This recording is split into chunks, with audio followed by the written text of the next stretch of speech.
Got a question here from Property Owl, and that is what to consider when choosing which auction room to sell through. Well, it's a really good question, and unfortunately, like everything in life, there's not really a yes or no, a right or wrong answer.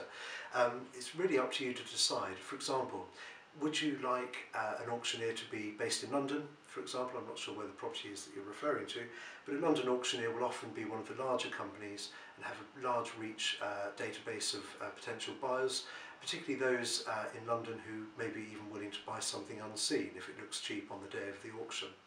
A local auctioneer will have a larger amount of people looking in the area that they're based in generally, and that of course is where your property is.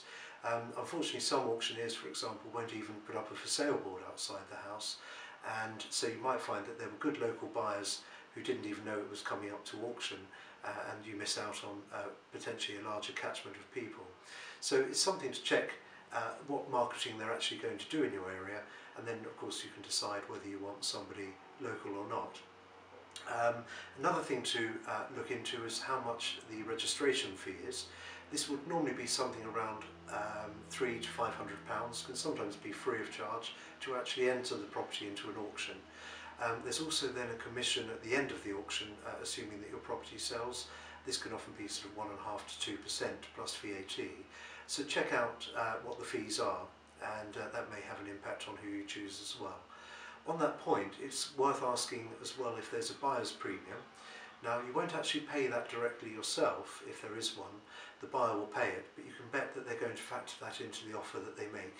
So in effect, you will be paying that buyer's premium as well by not achieving quite such a high price for your property.